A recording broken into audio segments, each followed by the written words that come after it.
Abre a sua Bíblia, o livro de 2 Samuel. 2 Samuel capítulo 17. Quem encontrou, diga amém. Glória a Deus. 2 Samuel capítulo 17. Coloca toda a sua atenção no que está escrito aí. Porque o que vai valer é o que ficar dentro de você. Eu não sei se vocês ouviram, se vocês estão sabendo, hoje de manhã uma pessoa conhecida mandou que lá em Recife, lá no Pernambuco, foi decretado o fechamento de todas as coisas, inclusive da igreja. Então não pode abrir nada, está proibido tudo. A oportunidade que você estamos tendo aqui agora, de nos reunir como igreja, de expressar de alguma maneira a nossa fé, nossa adoração, nosso louvor, e o nosso desejo pela presença de Deus, a nossa sede, a nossa fome pela palavra dele. Tem gente hoje que não pôde fazer isso, não dessa maneira. Quem está entendendo alguma coisa? Não pôde, foram proibidos. E não está muito longe isso da gente. Pernambuco. E o que se comenta é que a qualquer momento isso pode chegar aqui. A gente tem uma obrigação de vigiar. Jesus falou isso. Nós temos que vigiar todo o tempo, orar e vigiar, vigiar e orar. É tua obrigação, minha, a gente cuidar diante de tudo isso que está acontecendo, que estão falando, que a gente está tendo que vivenciar. Mas a gente tem que saber aproveitar todas as oportunidades. E isso que eu estou falando não tem nada a ver com placa de igreja. E tanto não tem que hoje essas pessoas de lá, se algum deles esperava poder ir até a igreja, então eles não puderam ir. A igreja não pôde ir até eles.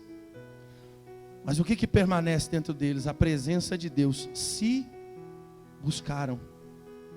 Porque eu e você só temos aquilo que a gente busca. Está dando para entender? Sim ou não?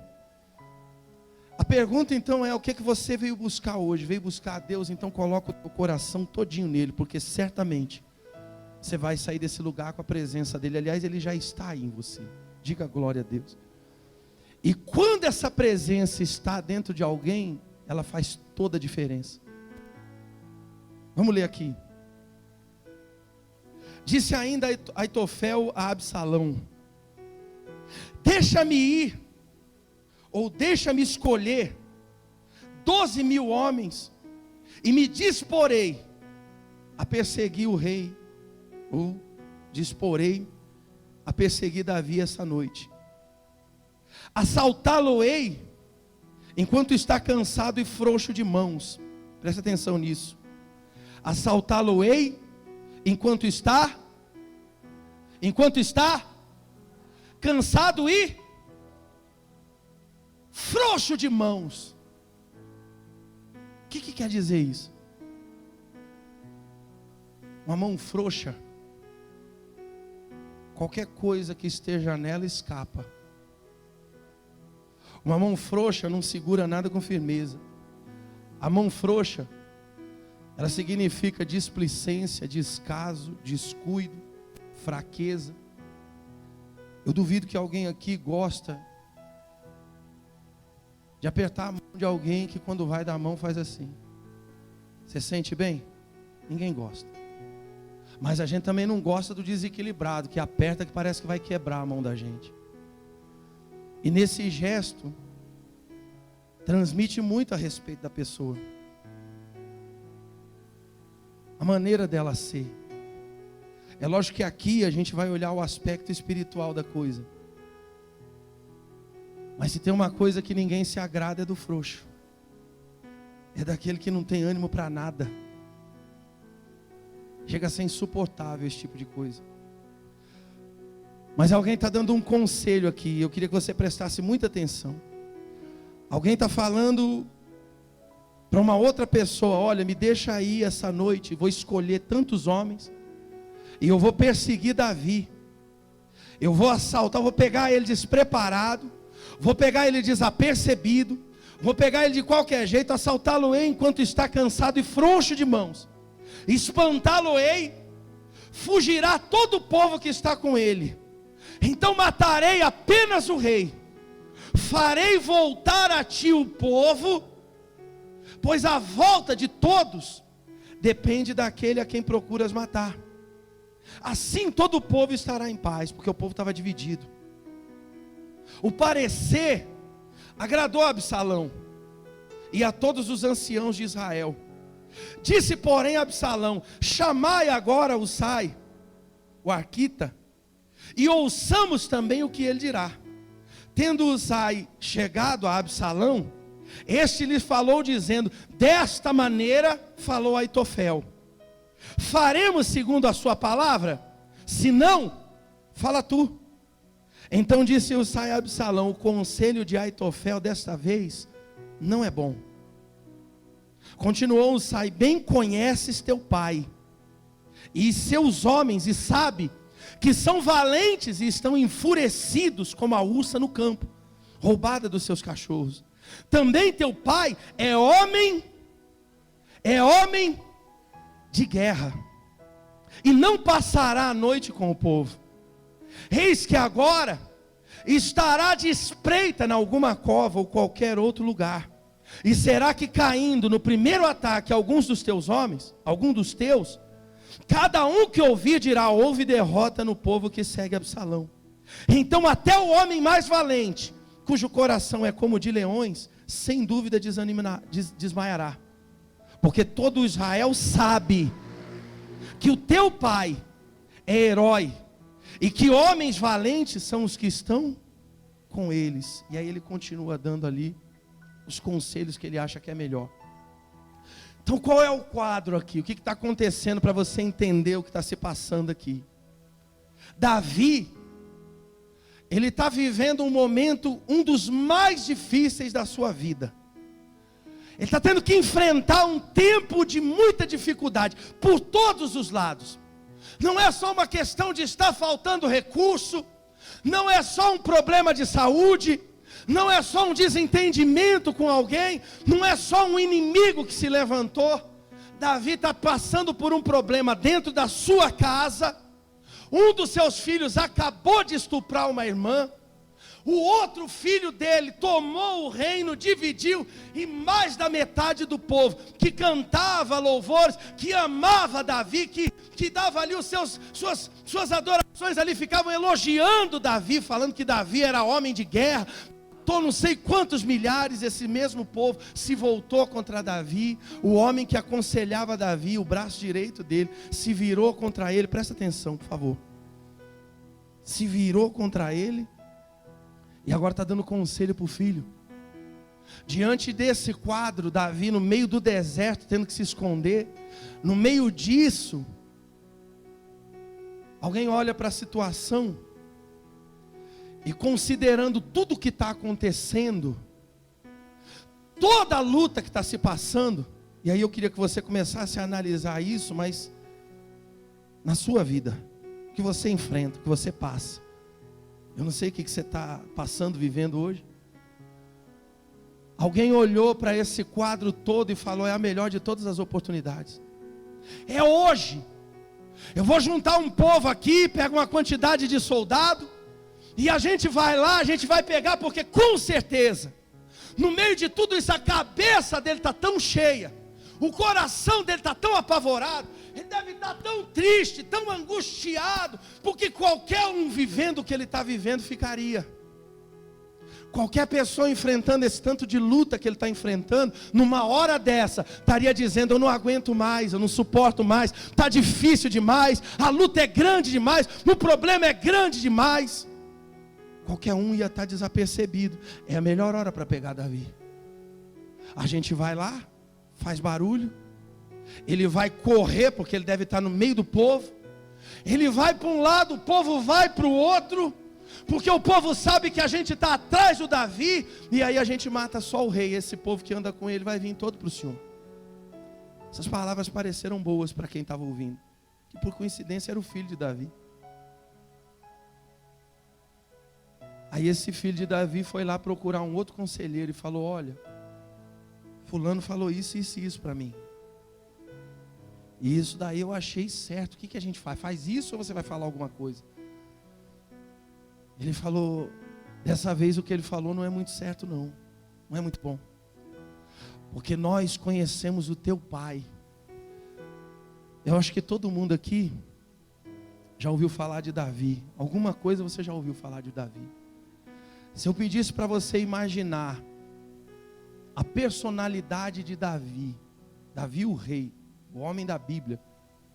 Se eu pedisse para você imaginar Davi, não a aparência física do Davi, mas a sua forma de reagir, de agir. Você imaginaria um homem fraco, covarde, medroso, fugindo? É esse o Davi que você consegue imaginar na sua cabeça? Com certeza não é. Você nunca viu Davi, mas só por tudo que você já ouviu falar dele, eu imaginaria que jamais Davi correria, ele iria para cima enfrentar, porque esse era o espírito que estava dentro de Davi, essa era a força que estava dentro de Davi, essa era a vida que estava dentro de Davi. E no meio disso daí, um desses homens falou: olha, a gente conhece o teu pai, a gente sabe como ele é homem de guerra, e os que estão com ele, os que andam junto dele, são homens valentes, e eles estão num ponto dentro deles, estão igual o urso, quando levam a ursa, quando levam o filhote dela embora, eles estão com sangue no olho, eles querem ver um de nós, para eles rasgarem a gente, para desfazer a gente. Então a gente tem que tomar cuidado, nosso proceder tem que ser outro, o momento não é esse, por tudo que a gente conhece Davi. Por quê? Porque Davi era melhor do que os outros? Não, porque Davi tinha uma coisa que é o principal, o que faz toda a diferença e tem que fazer hoje na sua vida. Davi não tinha uma placa de igreja para se esconder atrás dele, não tinha um templo para ele correr para dentro dele. Davi ali não tinha um pastor que falasse para ele: haja dessa maneira, faz assim, faz assado. Porque o tempo era de luta, o tempo era de guerra, era um tempo de adversidade, era um tempo de dificuldade, era um tempo em que ele estava no deserto. Deserto é solidão, deserto é sofrimento, mas ele tinha dentro dele a voz de Deus, ele tinha dentro dele a comunhão. Comunhão é proximidade, comunhão é intimidade com Deus, e isso faz toda a diferença. Não interessa qual é a tua religião, não importa como é que você crê ou deixa de crer, você tem que sair daqui com a presença de Deus dentro do teu coração. Não para você ser um religioso, mas para que você tenha certeza de que Deus é com você, e você vai ter vitória naquilo que você precisa. Quando Davi era novo, o urso veio contra ele, ele rasgou o urso ia atacar a ovelha, ele rasgou o urso, o leão foi lá, apareceu do nada, ele rasgou o leão. Quando ele foi levar o pão lá para os irmãos, ele viu o gigante que afrontava todo mundo, ele foi contra o gigante, derrubou o gigante. Tudo isso ele fez pela fé, porque cria em Deus. As mãos do Davi não eram mãos frouxas, a fé de Davi não era uma fé frouxa, a oração de Davi não era uma oração frouxa, não era aquela oração. Hoje eu vi um negócio, até pensei em fazer aqui, qualquer dia eu faço isso. A oração de Davi era firme, o clamor de Davi era firme, e quando ele ouvia alguma coisa da parte de Deus, ele acreditava com todas as forças dele, ele se apegava a tudo isso. O problema é que às vezes as pessoas acham que Deus é quem vai fazer por elas, e não é assim que funciona.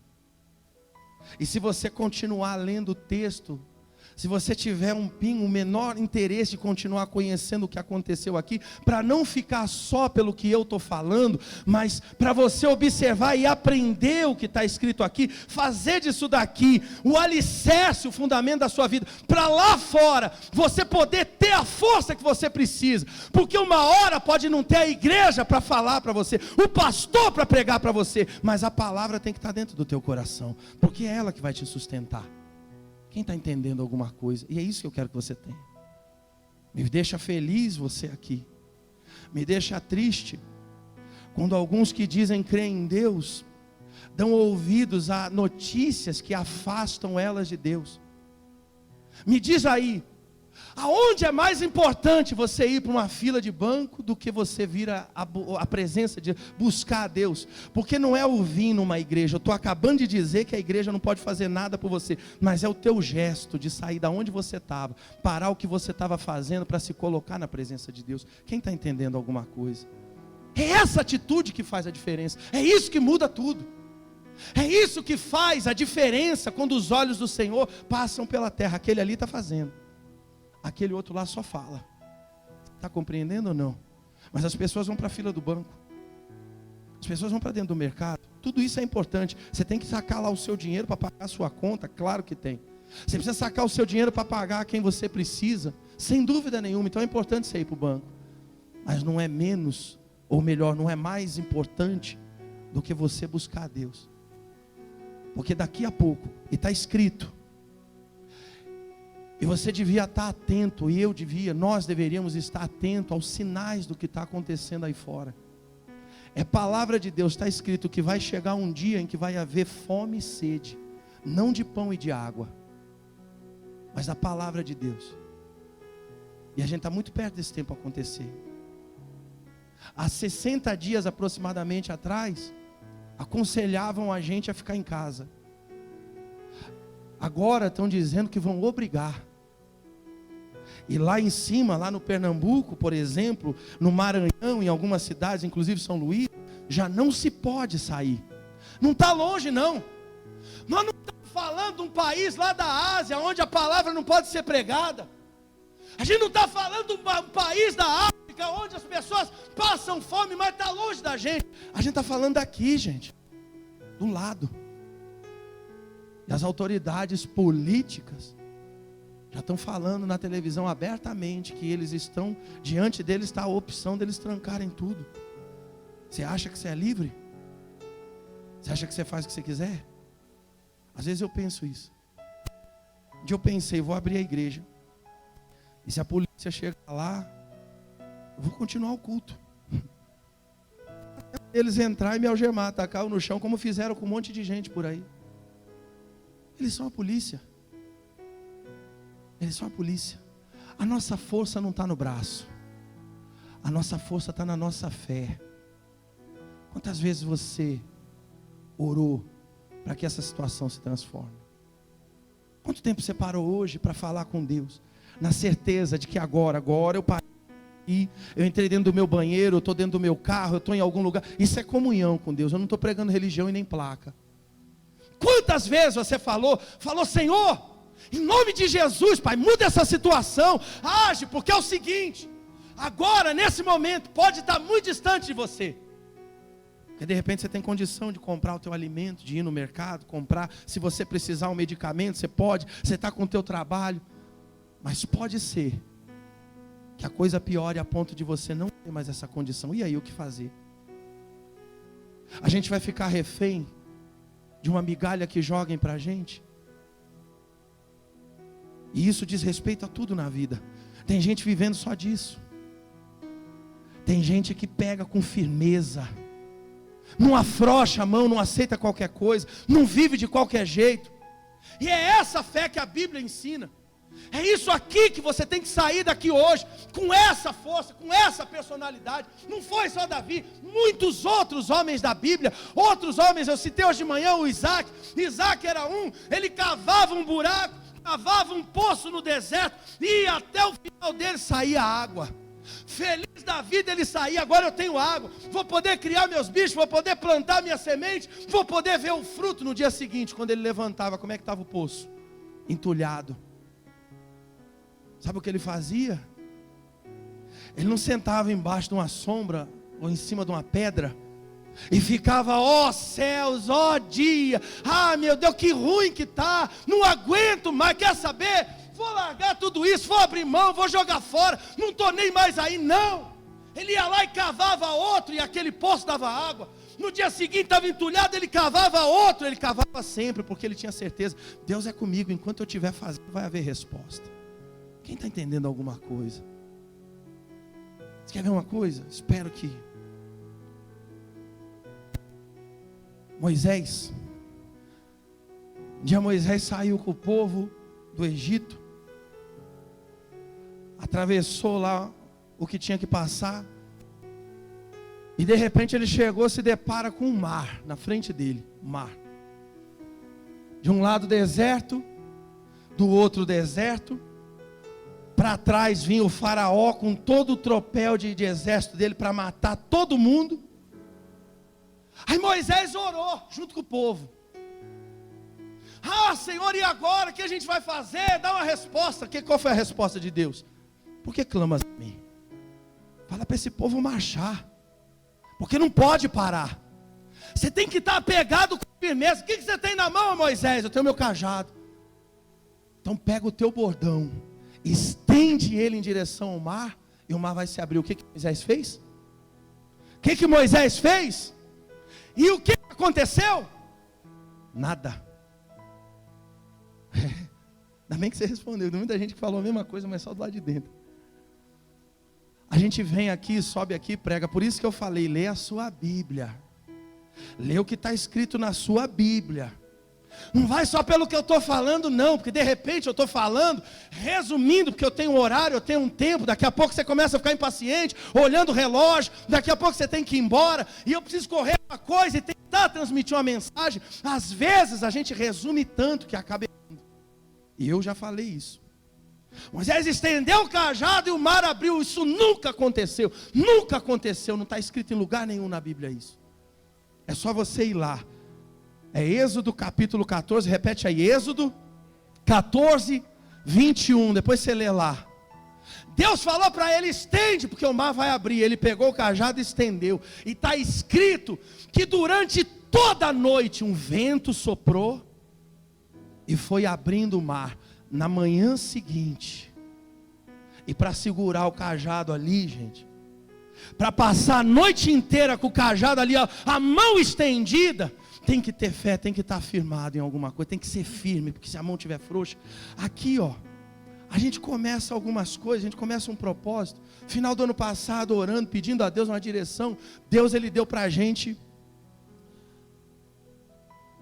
Ele colocou no nosso coração, apregou que esse ano 2020 vai ser o ano da viva esperança. Um monte de gente passou por cima disso aí, nem lembra mais.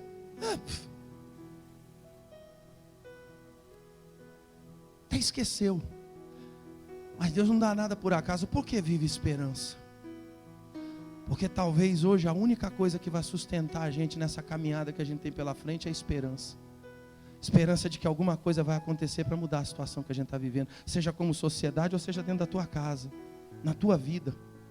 Porque você já lutou, já bateu, já foi em tudo quanto é canto, já bateu em tudo quanto é porta, já tentou com todas as tuas forças e não conseguiu. Só te resta o quê? Esperar confiantemente pelo Senhor. Mas isso já foi dado lá atrás, olha. Avisa, fala, prega, coloca para ele. Vai ser o ano da viva esperança. Porque a esperança sendo viva, eles não vão desistir, eles vão alcançar. Mas quem se apegou com firmeza nisso? Maio vai ser o mês da grande obra de Deus. E a pessoa tem que se apegar àquilo, é Deus falando. Não sei como, não sei porquê, mas como eu vivo pela fé, eu creio, Deus está falando comigo. Mas tem gente que entrou de um lado e saiu do outro. Como um monte de mensagem, como talvez até essa pregação hoje. Entra de um lado, sai do outro. E vai viver como? Vai viver como lá fora colocarem para viver. Olha, está matando, está morrendo. Então é isso que eu creio, é isso que eu vivo. O dia que você passar a crer que quem mata é o vírus, você deixou de crer que a vida e a morte estão no domínio de Deus. Quem entende alguma coisa? Você tem que estar firme em alguma coisa. Senão a igreja não serve para absolutamente nada para você. É um passatempo, você entra de um jeito e sai do mesmo, se não sai até pior. Porque a gente grita, o som é alto. Está dando para entender, gente? Você tem que sair daqui firmado, agarrado com toda a tua força. Não pode ter mão frouxa. E Davi não tinha isso. E quem era próximo dele sabia disso. E quem estava junto dele, aquilo que ele tinha era tão forte que contagiava os outros. Eles sabiam, a Bíblia diz que um dos soldados dele, o menor, era igual a 100 homens, valia por 100, e o maior valia por 1000. Diz que um deles, quando foi lutar, a espada chegou a ficar colada na mão dele. Quem é que passava isso para eles? Era Davi. O que estava dentro de Davi, Davi não dava um passo sem orar e falar com Deus: Pai, eu faço isso, eu vou, eu persigo, o que eu faço, para onde eu vou? Ele falou: o Senhor é a minha luz, é a minha força, eu não vou temer a nada e nem a ninguém, o Senhor é a minha salvação. Ainda que estoure contra mim uma guerra, eu estarei seguro, porque eu sei quem tem me guardado. Não é como um monte de gente que se diz crente, confiar em Deus e está temendo todos os problemas que estão lá fora. A pergunta é: você está firmado no quê? Você está agarrado com firmeza no quê? Como é que você vai sair daqui hoje? A força que vai estar dentro do teu coração vai te sustentar até quando? E sobre o quê? Quem entendeu alguma coisa, por favor? Leia depois tudo o que acontece aqui. Tenha interesse, continue até o final do capítulo. E você vai ver o que foi que Deus fez por ele. E no final da história, quem foi o rei? Quem que foi colocado como rei? Você pode passar por um monte de luta e vai passar, todos nós vamos. Dificuldade faz parte da nossa vida. Jesus disse: no mundo tereis aflições, mas Ele tem que ser a nossa fortaleza. Se você não tiver nada em ninguém a quem se apegar, se apegue a Deus com todas as tuas forças, sobretudo. E ainda que você tenha a quem pedir, a quem buscar um socorro, coloque Deus acima de tudo. Confia nele com toda a tua força, porque Ele é vivo, Ele é capaz, Ele é poderoso. E é essa fé, é esse apego, é essa comunhão que vai te dar força para você resistir, permanecer e superar toda e qualquer dificuldade que você atravesse. É com isso que você tem que sair daqui.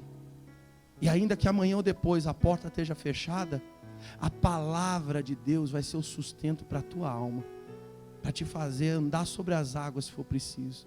Quem entendeu alguma coisa?